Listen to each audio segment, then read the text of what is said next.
Nous allons voir aujourd'hui comment lire les heures de l'après-midi. Tout d'abord, il faut savoir que dans une journée, il y a 24 heures. C'est-à-dire que la petite aiguille ici en bleu, qui représente les heures, en une journée, va faire 2 fois le tour du cadran. Puisque 12 heures, c'est le temps qu'il faut à l'aiguille pour faire un tour. Et comme une journée, c'est 24 heures, 12 plus 12, ça fait 24. Voyons maintenant ce qui se passe sur une horloge. Cette horloge est réglée sur minuit. Les 2 aiguilles sont sur le 12. C'est une nouvelle journée qui commence. Si j'avance la petite aiguille d'heure en heure, il est 1 heure du matin, 2 heures du matin, 3 heures du matin, 4 heures, 5 heures, 6 heures, 7 heures, je suis allée un petit peu vite, 8 heures, 9 heures, 10 heures, 11 heures, midi. Nous arrivons donc à l'après-midi. C'est tout ce qui vient après au après-midi.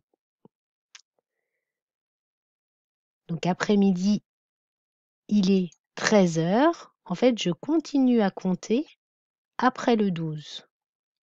12, 13, il est 13 heures. Je peux également dire il est 1 heure de l'après-midi. 14 heures, 12, 13, 14, 14 heures. 15 heures ou 3 heures l'après-midi. 16 heures, 17 heures, 18 heures, 19 heures, 20 heures, 21 heures, 22 heures, 23 heures, minuit. Minuit, c'est une nouvelle journée qui reprend.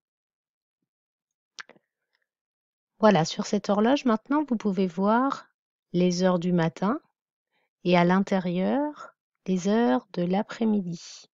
1 heure correspond à 13 heures, 14 heures, 3 heures, c'est 15 heures. Il suffit en fait d'ajouter 12 à l'heure qui est écrite. Par exemple, 8 plus 12, ça fait 20. 9 plus 12, ça fait 21. Voilà, peut-être ça peut vous aider à retrouver les correspondances entre les heures du matin et les heures de l'après-midi. Maintenant, lis bien la leçon numéro 2 sur l'heure, puis tu peux passer aux exercices. À bientôt!